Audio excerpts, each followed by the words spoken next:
And just like that, we have come to the end of the course. As tradition has it, I have to begin with a recap, but in this case, the recap is that the course is done.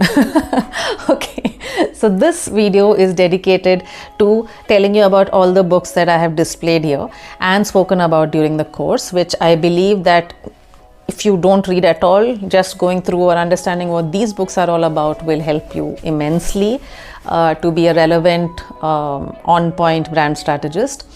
And of course, you can keep reading more, which would be great. And you can listen to most of these books because via audiobooks.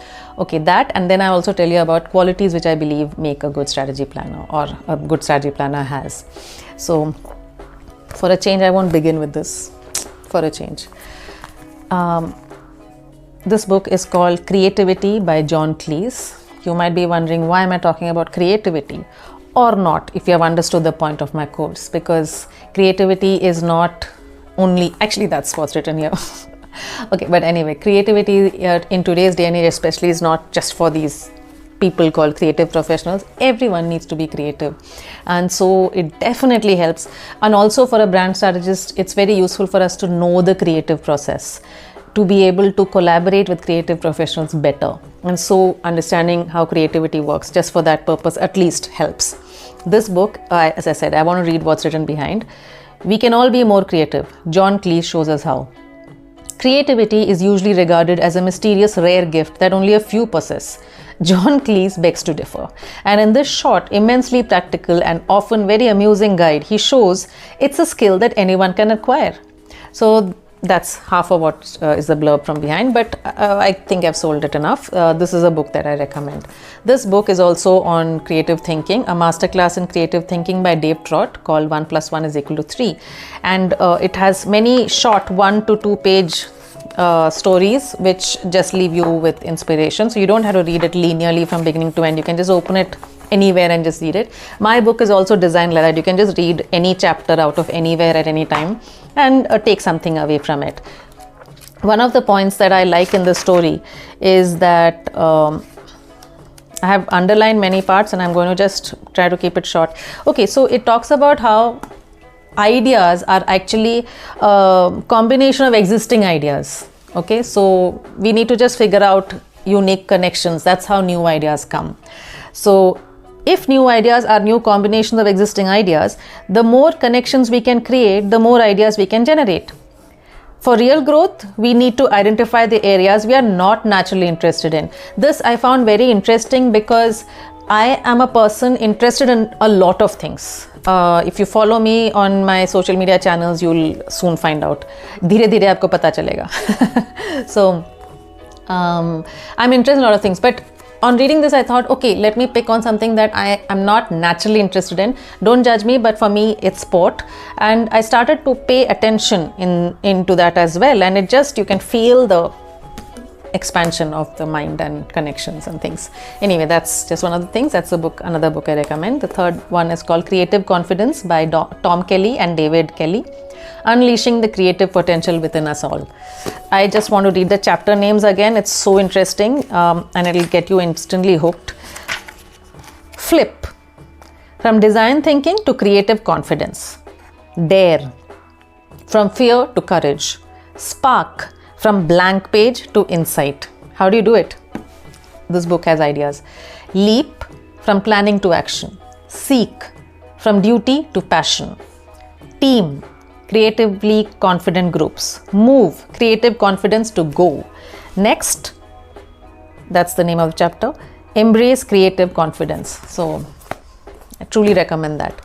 This one is a mainstay strategy book written by Simon Sinek, and he's also very much present all over online, so you can follow him. He talks about beyond, not just about strategy, he talks about other things, life philosophies and things as well.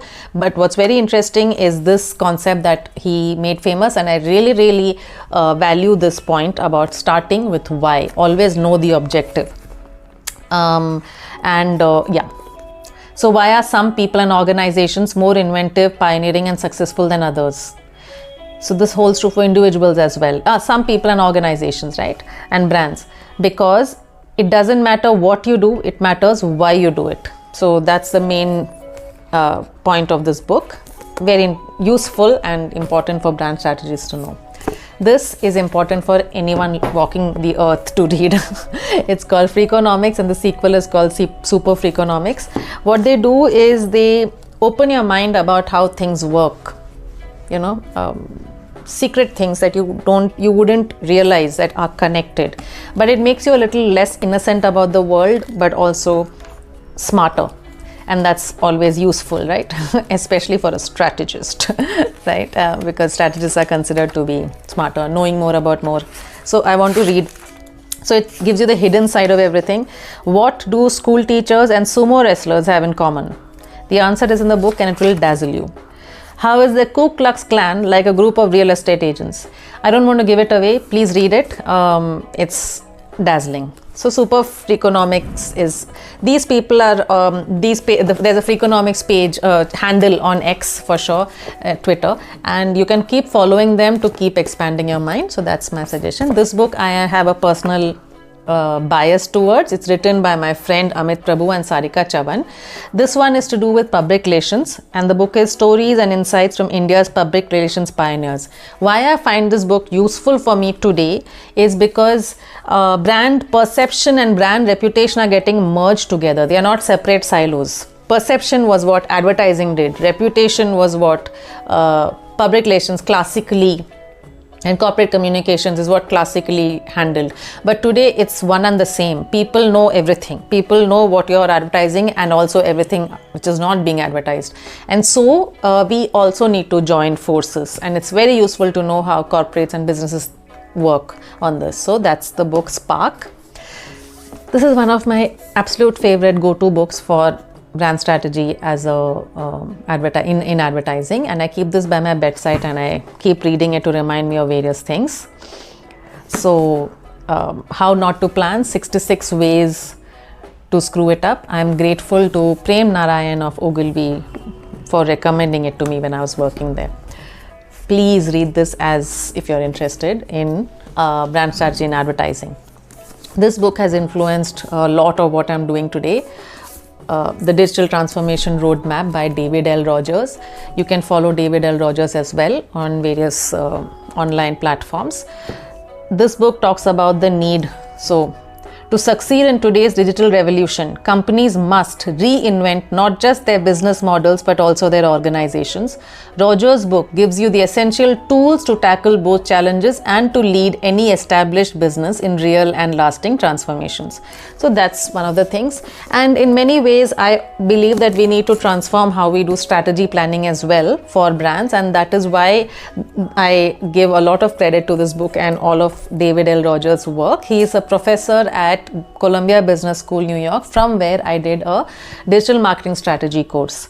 This is another book by Amit Prabhu, and this one is with Sujit Patil, called The Pursuit of Reputation, again on the same subject, Unlocking the Power of Public Relations. I also want to recommend The Art of the Long View by Peter Schwartz, which is gives an insight on scenario planning. Very important book, but it's not, I have ordered my copy. As I said, I have the Xerox of it from back, which I had taken 20 years ago. And the other book is Why We Buy by Paco Underhill. It talks about how people behave and buy in retail spaces.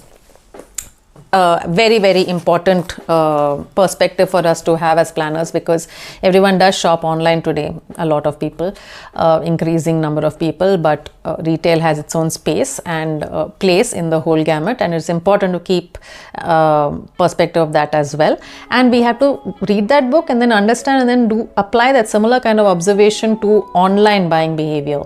To understand how people buy online. The book is Why People Buy, and it is written in a time when people primarily shopped offline.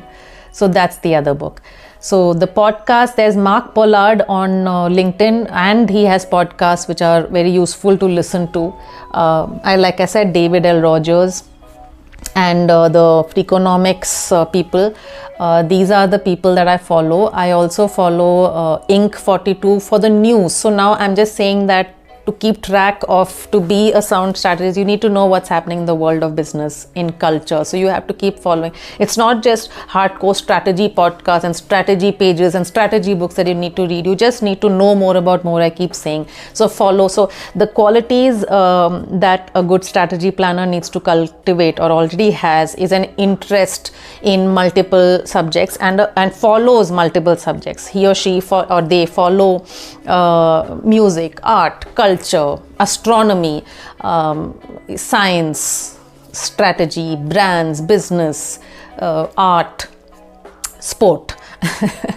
So just an interest beyond, and also pursues personal hobbies which are clearly removed. It has to use a different faculty of your brain.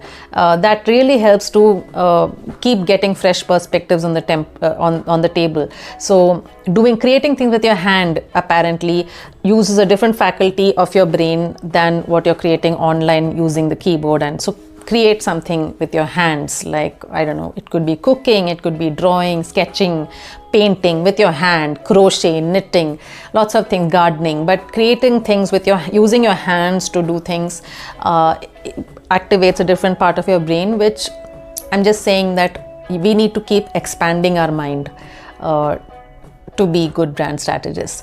Be information hunters and gatherers, because research is foundational to what we do.